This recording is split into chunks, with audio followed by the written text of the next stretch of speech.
ce moyen-là, Savadogo, celui des caméras cachées pour prendre les gens en flagrant délit, il a créé quelques grincements des dents. Est-ce que vous le comprenez? Oui, mais c'est tout à fait normal parce que, comme je l'ai dit, pour combattre un système, il faut mettre en place un autre système. Et la façon de collecter les preuves par les caméras, bon, ça m'étonnerait que ça ne soit pas attaqué devant les juridictions. Il aurait fallu, c'est pour cela que je dis que toutes les institutions doivent travailler ensemble, c'est-à-dire le législatif et l'exécutif. Il aurait fallu que l'on prenne des lois et des décrets pour dire que désormais, ces genres de preuves, les preuves collectées de cette manière sont recevables. Mais à ce moment également, ça serait délicat parce que c'est divulguer déjà sa stratégie. Voilà. Et ça va changer de forme. Ça va, exactement. Ce que je veux dire, c'est que, voyez-vous, ça revient peut-être aussi au choix de la méthode. Tout à fait. Contre la corruption. Exactement. Les lois existent. Vous l'avez dit à plusieurs reprises, quand on a fait le diagnostic sur la situation de la corruption au Burkina Faso, on a les meilleures lois, on a les meilleurs textes. Mais jamais appliqué. Peut-être pour une fois, le gouvernement a décidé de procéder d'une autre manière, de trancher dans les vifs, et peut-être que ça va marcher. Exactement. Finalement. Il le fallait parce que à plusieurs reprises, le président Traoré a eu à dire qu'il ne commettra pas les mêmes erreurs que ce qui s'est passé en 1987. Et l'une des erreurs que Sankara a commises, c'est de croire que tout ce qui était autour de lui était des révolutionnaires honnêtes.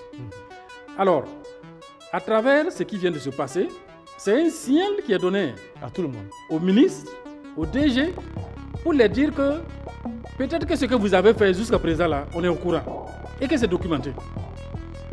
Et c'est en ce moment maintenant que les uns et les autres vont peut-être changer leur stratégie parce qu'en réalité, il faudra que au niveau des ministères, au niveau des directions générales, au niveau des services, les premiers responsables prennent à bras le corps la lutte contre la corruption. Et j'ai vu un exemple qui a été mis en place au guichet unique de Ouaga 1 où un service a été complètement digitalisé. Donc ça a permis non seulement de réduire le contact entre les agents et les contribuables, mais ça permet également d'accélérer les traitements de dossiers. Beaucoup d'efforts sont faits à ce niveau. La DGI, je crois, a actuellement près d'une vingtaine d'informaticiens, mais c'est une goutte d'eau dans la mer pour digitaliser l'ensemble des procédures du Burkina. Il faudra peut-être plus de 5000 informaticiens et des centaines de milliards. Le gouvernement a fait des efforts, il a acquis des data centers, mais tout ne peut pas venir du jour au lendemain. Mais déjà, vous l'avez dit tout à l'heure, le problème c'est que quand vous avez donné l'exemple, on a un premier ministre qui a peur qu'on connaisse le nom de ses parcelles. Tout à fait. La digitalisation peut parler de l'avant. Je veux dire que s'il y a eu la volonté politique de digitaliser afin de minimiser les cas de fraude ou les cas de corruption, la volonté politique, elle s'accompagne. On a vu la volonté politique sur l'autoroute Ouagadougou-Bobo-Dioulasso. Oui. On a déblayé 232 km de route en 45 jours, 40 jours facilement. Donc, tout est question de volonté politique et peut-être que la radiation de ces agents-là traduit une certaine volonté politique. Tout à fait. On finit là-dessus. En réalité, nous sommes là, il faut qu'on fasse... nous sommes là pour faire des propositions. Allez-y. Des propositions dans le sens effectivement d'améliorer. Alors, est-ce que vous savez aujourd'hui, honnêtement, que ce que nous vivons là sont la conséquence de la malgouvernance, de la corruption.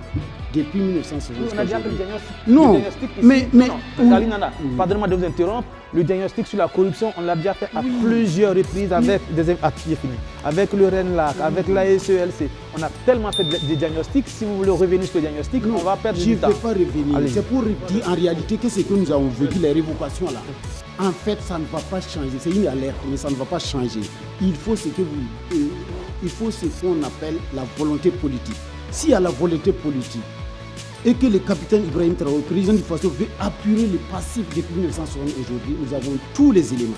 On n'a pas besoin de mettre une commission en place, on n'a pas besoin d'instruire un dossier, on n'a pas besoin d'enfermer quelqu'un. Nous avons, que ce soit sur le plan de la politique du logement, que ce soit la corruption au sein de l'armée, que ce soit au niveau dans tous les secteurs socio-professionnels, tous les résultats sont clairs et nets. Nous savons par où taper, nous savons par où tirer pour que les Burkinabés changent de comportement. Et ce qu'il a dit, c'est important. Quand il a parlé de dématérialisation, de digitalisation, oui, je suis d'accord. Mais il faut aller au-delà de ça. Il faut fabriquer un autre type de Burkinabé. Il y a un autre type de Burkinabé qui a une autre manière de voir le bien public. Un autre type de Burkinabé qui a sa manière de voir l'État burkinabé. Oui, ça, ce sont des choses qui se font sur plusieurs années. Là. Oui, le changement de mentalité, ça se passe sur plusieurs années. Maintenant, il a dit, on a un phénomène devant nous, ici, maintenant, et tout de suite, qu'est-ce qu'on fait? Et peut-être ça commence déjà par des actes qu'il ne faut pas minimiser, comme ce qui s'est passé au cours de cette semaine. Quand des agents sont radiés, quand même, quand vous êtes père de famille et que vous risquez d'être radié, de perdre votre travail, vos revenus, en plus de la honte, de l'humiliation autour de la famille, de la société, de l'entreprise, je pense que ça peut faire réfléchir plusieurs autres personnes avant de passer à l'acte. On va continuer. Sous Sankara, tous les mercredis soirs, dans toutes les provinces du Burkina Faso, les gens s'essayaient avec les enfants pour écouter le conseil des ministres. Il faut qu'on amène et on ramène. Oui, mais c'est ça qui commence peut-être déjà. Oui, c'est ça, justement. On apprécie, mais on interpelle pour qu'on fasse mieux. On finit là-dessus. Alors, moi, vous voyez, chaque année, quand l'ASE rend son rapport, ce sont toujours les mêmes structures qui sont concernées. Je vais prendre un seul exemple, le cas de la commande publique. C'est sous le président Compaoré qu'on a scindé les marchés dans tous les ministères. Et c'est une mauvaise chose. Il n'appartient pas au ministre de la Santé de construire des hôpitaux, il n'appartient pas au ministre de l'Éducation ou le ministre de l'Enseignement supérieur de construire des écoles et des amphithéâtres. Actuellement, nous avons l'agence Faso Mebo. Nous avons un ministère de la construction de la patrie. Tout ce qui est construction, tout ce qui est marché public, tout ce qui est infrastructure doivent être centralisés à un seul endroit, soit à l'agence Faso Mebo, soit au ministère de la construction de la patrie, et toutes les procédures digitalisées.